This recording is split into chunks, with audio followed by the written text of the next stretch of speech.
Assalamualaikum warahmatullahi wabarakatuh.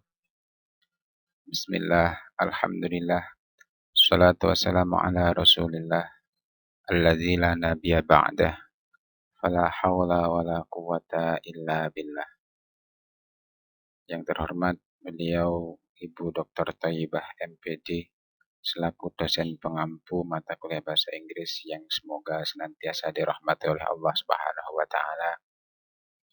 Juga kepada teman-teman baik yang dari IAT maupun PBA yang berbahagia.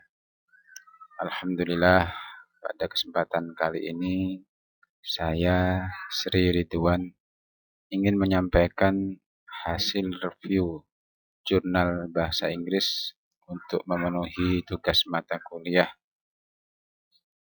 Dalam jurnal yang saya review yang berjudul Scientific Research Instruction from the Holy Quran tentang penelitian ilmiah berdasarkan arahan dari Al-Quran, maka sebagai pengantar sesuatu hal yang sudah umum di kalangan para ahli bahwa sebuah riset ilmiah harus didasari oleh beberapa prinsip hingga bisa mengantarkannya ke sebuah kesimpulan yang diharapkan.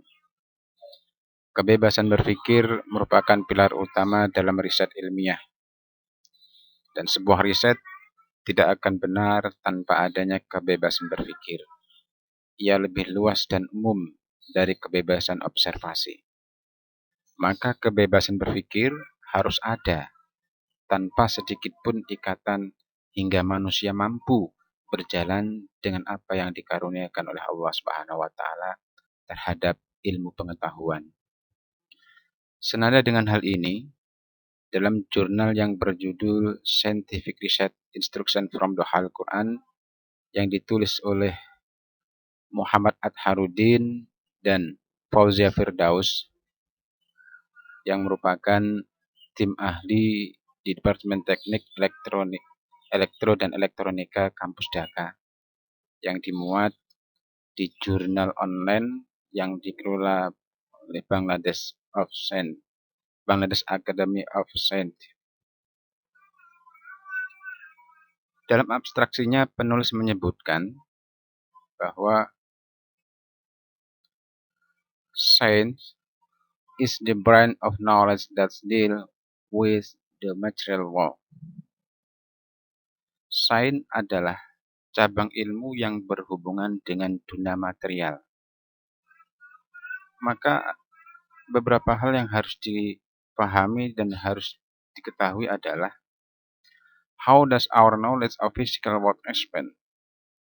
Bagaimana pengetahuan kita tentang fisik dunia ini berkembang? Dan yang kedua, what are the principles of scientific research? Apa prinsip-prinsip penelitian ilmiah yang tentunya dalam jurnal ini berbasis ada arahan-arahan dari Al-Quran. Dan karena aktivitas intelektual berupa penelitian ilmiah sebenarnya hanya sebatas mengkaji dan menemukan apa yang sudah Allah tetapkan tanpa sedikit pun mampu merubahnya.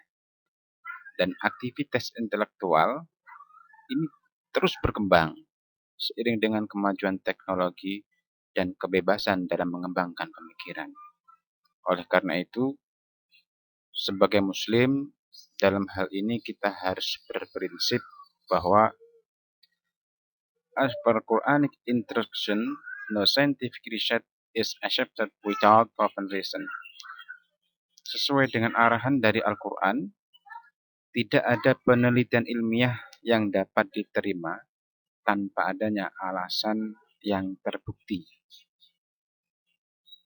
Jadi, apapun hasil dari penelitian ilmiah, jika tidak ada alasan yang bisa dibuktikan, maka ini tidak bisa kita terima. Kemudian, the scientific theories contradictory to the Holy Quran must be rejected. Dan teori-teori ilmiah apapun yang bertentangan dengan Al-Quran haruslah kita tolak. Kemudian dalam makalah dalam jurnal ini ada instruksinya. Allah inspires the mankind in the Quran several times for scientific research. Bahwa Allah memberikan arahan, menginspirasi umat manusia melalui wahyunya dalam Al-Quran beberapa kali agar manusia membuat atau melakukan penelitian ilmiah. Interestingly, find that many direct scientific indication in the Quran. Dan menariknya, banyak ditemukan indikasi-indikasi ilmiah langsung di dalam Al-Quran. Actually, day by day, the more we enter into the depth of knowledge, more scientific indication are found from the Quran, from its all verses revealed 1,500 years ago. The Quran is the only pure, revealed source of knowledge in the present world. So, any law, theory, hypothesis of scientific research contradictory to the Quran must be rejected. Maka sebenarnya setiap hari, setiap saat ketika kita lebih dalam masuk ke dalam kajian ilmiah, maka akan kita temukan banyak indikasi-indikasi ilmiah di dalam Al-Quran. Dari Al-Quran ayat-ayat yang telah diturunkan 1500 tahun yang lalu. Maka dengan itu kita yakini bahwa Al-Quran adalah satu-satunya sumber pengetahuan murni yang diwahyukan. Dengan begitu, teori-teori hukum, hipotesis, dan penelitian ilmiah yang berkontradiksi dengan Al-Quran harus kita tolak.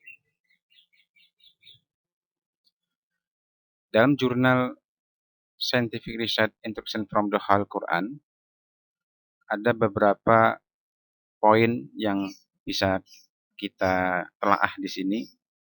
Yang pertama adalah Instruction for Scientific Research will be described below as per Quranic reference.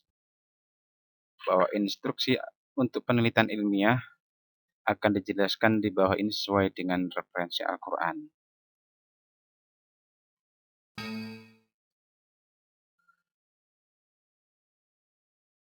Instruksi from the whole Quran for scientific research.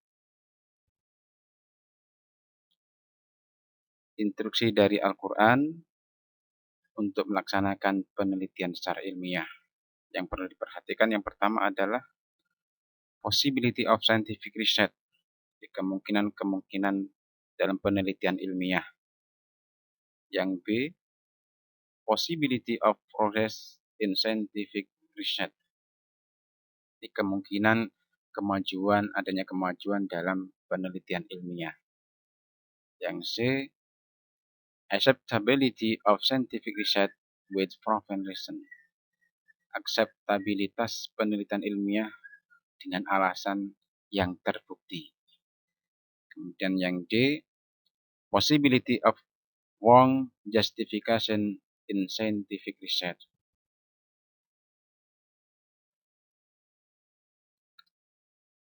Berikutnya, possibility of scientific research.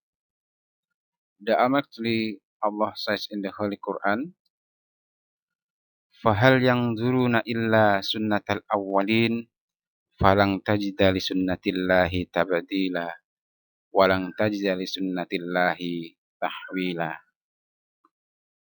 Bahwa mereka tidak menunggu kecuali seperti yang pernah menimpa umat-umat sebelum mereka.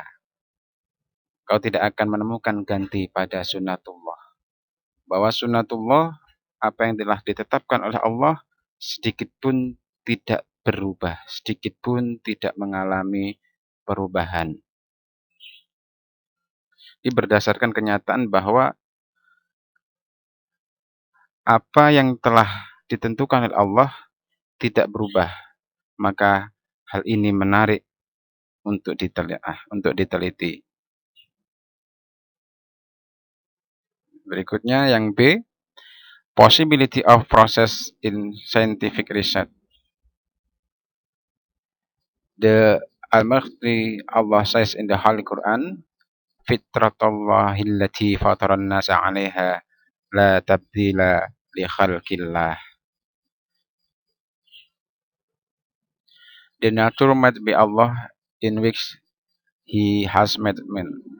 There is no alteration of Allah's creation. Bahwa agama yang cocok dengan fitrah manusia, tak ada perubahan pada ketetapan Allah terhadap apa yang telah Allah tetapkan. Maka kehendak Allah yang Maha Kuasa menjadikan perilaku yang fundamental. Semua penciptaan alam semesta tidak dapat diubah. Ini merupakan pintu atau celah kita untuk melakukan penelitian secara ilmiah. Dan bagaimana penelitian ilmiah ini maju dan berkembang. Acceptability of scientific research with proven reason. Bahwa akseptabilitas penelitian ilmiah dengan alasan yang terbukti. Maka berdasarkan apa yang difirmankan oleh Allah Subhanahu wa taala, wala takfu ma laysa laka bihi ilm.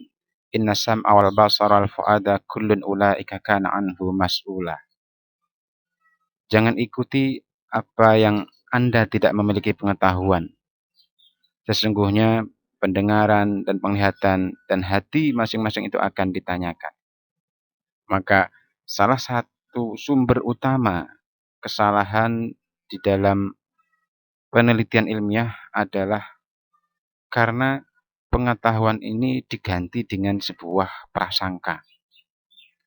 Ketika hal ini terjadi, maka sebuah penelitian yang berdasarkan prasangka tanpa didasari dengan pengetahuan, tanpa didasari dengan ilmu yang memadai, akan menghasilkan sebuah kesimpulan yang tidak sesuai dengan realita. Jadi kesesuaian tentuan Al-Quran, tidak ada penelitian yang dapat diterima tanpa adanya alasan yang jelas.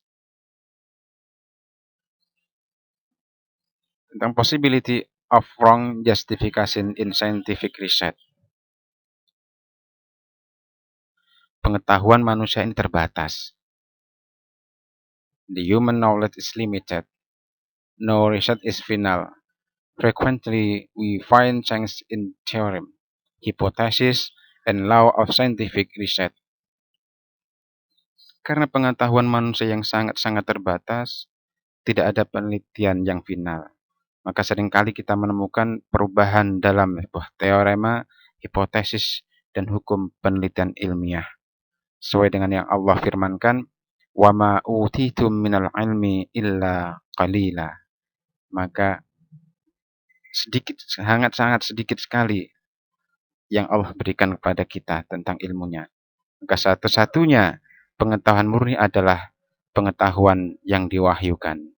Dan saat ini tidak ada lagi keraguan bahwa hal itu hanya ada di dalam Al-Quran. The only pure knowledge is the revealed knowledge, and at present no doubt that is the Holy Quran. Di satu-satunya pengetahuan murni adalah pengetahuan yang diwahyukan.